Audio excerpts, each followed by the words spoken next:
అందరికీ అమ్మవారి యొక్క అనుగ్రహం కలగాలని ఒక మహా సంకల్పాన్ని చేయడం జరిగింది.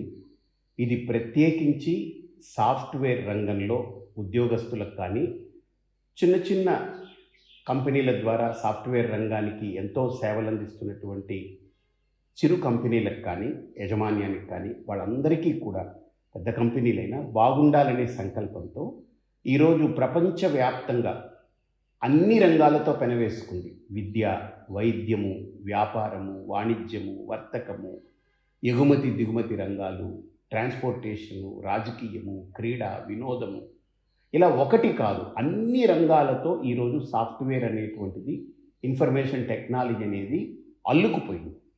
అది దెబ్బతినేటువంటి ప్రమాదంలో ఉంది. అంటే సాఫ్ట్‌వేర్ రంగం కాదు, కానీ సాఫ్ట్‌వేర్‌లో ఉద్యోగస్తులందరూ కూడా ఒక గందరగోళపు స్థితిలో ఉన్నారు. ఒక అనుమానాస్పద స్థితిలో ఉన్నారు. ఎప్పుడు ఉద్యోగాలు పోతాయో తెలీదు. చాలామందికి ఉద్యోగాలు పోయి వాళ్ళు రోడ్డున పడ్డవాళ్ళు ఉన్నారు.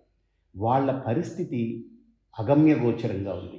భారతదేశంలోనే కాదు, విదేశాల్లో, వేరే వేరే దేశాల్లో ఏం చేయాలో అర్థం కాని పరిస్థితి.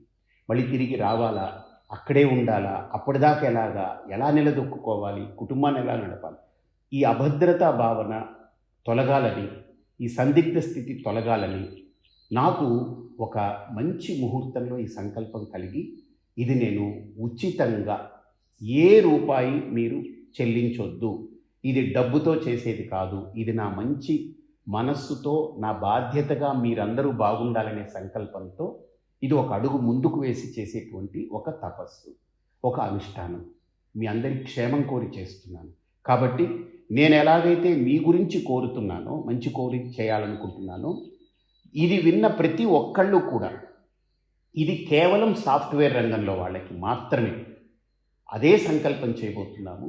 మీకు శ్రావణ మాసం పూర్ణిమ లోపు, అంటే ఆగస్టు 9వ తేదీ లోపు అమ్మవారి అనుగ్రహంతో మా అనుష్ఠానం పూర్తయి మీకు ఒక మంచి ఫలితం రావాలని శ్రీపీఠం కాకినాడలో, శ్రీపీఠంలో ఐశ్వర్యాంబిక అమ్మవారి దగ్గర వారాహి, బగళాముఖి, లలితా పరమేశ్వరి, ఐశ్వర్యాంబిక, అలాగనే ఇష్టసిద్ధి గణపతి, కష్టహర కార్తికేయ స్వామి ఇందరి సమక్షంలో ఒక తపస్సు, ఒక అనుష్ఠానం జరుగుతుంది. ప్రత్యేకించి ఇప్పుడు జరిగే వారాహి గుప్త నవరాత్రులలో ఈ జూలై 4వ తేదీతో పూర్తవుతుంది. 26వ తేదీతో ప్రారంభమైనటువంటి ఈ నవరాత్రులు 2వ తేదీన అత్యంతమైనటువంటి పవిత్రమైన దినంగా చెప్పబడింది. ఆ రోజు అష్టమి తిథిగా చెప్పబడింది. ఆషాఢ శుద్ధ అష్టమి నాడు అమ్మవారికి విశేషమైనటువంటి అనుష్ఠానం జరుగుతుంది. ఆ రోజున నేను పూర్తిగా నిరాహారుడై ఏ ఆహారము స్వీకరించకుండా కేవలం జలసేచనం అంటారు, అంటే నీరు అవసరమైన వరకే నీరు తాగుతూ, కేవలం తడి పోకుండా, పొడిబారకుండా నీరు తాగుతూ, మీకోసరం, మీ క్షేమం కోసరం, మీ కుటుంబం యొక్క క్షేమం కోసరం ఈ అనుష్ఠానం చేస్తున్నాము. ఇందులో డబ్బుతో ఏ ప్రమేయం లేదు. కాబట్టి మీరందరూ మీ పేరు, మీ నక్షత్రాన్ని స్వామి పరిపూర్ణానంద అనే ఇదే ఫేస్బుక్కి కనెక్ట్ అవ్వండి. మీరు బాగుపడడము, అలాగనే మీ తోటివారు కూడా బాగుపడాలని సంకల్పం చేయండి. నేను ఎలాగైతే మీ కులము, మీ గోత్రము, మీ ప్రాంతము, మీ భాష, మీ మీ ఊరు, మీ ఇల్లు ఏమీ నాకు తెలియదు. మీ ముక్కు ముఖం కూడా నాకు తెలియని వాళ్ళు ఇందులో లక్షల మంది ఉంటారు, కోట్ల మంది ఉంటారు. కాబట్టి నేను మీరు ఎవ్వరు తెలియకపోయినా మీరు బాగుండాలని ఒక సంకల్పంతో ఈ అనుష్ఠానం ఎలాగైతే చేస్తున్నామో, మీరు కూడా నేను చేసే ఈ అనుష్ఠానంలో మిగతా వాళ్ళందరి యొక్క పేర్లు వాళ్ళని కూడా జతపరిచి, వాళ్ళు కూడా ఇది అనుగ్రహానికి పాత్రులు కావాలని సత్సంకల్పంతో ఈ మహాయజ్ఞంలో మనందరం నిలబడదాం. మీరెదుర్కొనే ఈ సంక్షోభం నుండి మీరు త్వరగా బయటపడాలని అమ్మవారిని ప్రార్థిస్తాను. నా వంతు నేను చేయగలిగే ఈ అనుష్ఠానం నేను మనసా వాచా కర్మణ మీకోసరం మాత్రమే కమిట్మెంట్ తోటి చేస్తాను. ఇప్పటిదాకా నేను నా కోసరంగా ఎప్పుడూ చేయలేదు. ఒక వ్యక్తి కోసరంగానో, ఇంకో దానికోసరంగానో అలాగా నిరాహారుడే ఎప్పుడు ఏది చెయ్యలేదు. ఇప్పుడు కేవలం మీకోసం చెయ్యాలని ఒక సంకల్పం.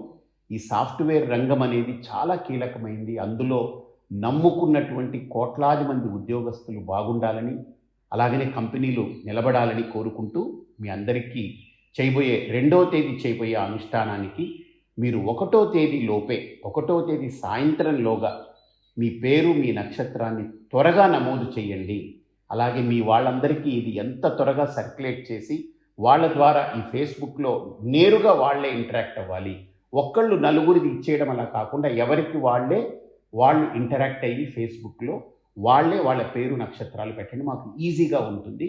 మేము తీసుకుని మీ పేరు నక్షత్రాలు తూచా తప్పకుండా అమ్మవారి యొక్క పాదాల దగ్గర పెట్టి అనుష్ఠానాన్ని ప్రారంభిస్తాము. శ్రావణ మాసం పూర్ణిమ అంటే ఆగస్టు 9 వరకు 2వ తేదీ నుంచి మీ పేరు మీద జరిగేటువంటి కార్యక్రమాలు 2 చాలా విశేషమైన దినం. అలాగనే ఆగస్టు పూర్ణిమ ఏదైతే శ్రావణ పూర్ణిమ కూడా అత్యంత పవిత్రమైన దినంగా భావిస్తాము. ఇన్ని రోజులు జరిగే అనుష్ఠానంతో తప్పకుండా మీ అందరికీ మంచి జరగాలని, సత్ఫలితాలు రావాలని చిత్తశుద్ధితో అమ్మవారిని వేడుకుంటూ సెలవు.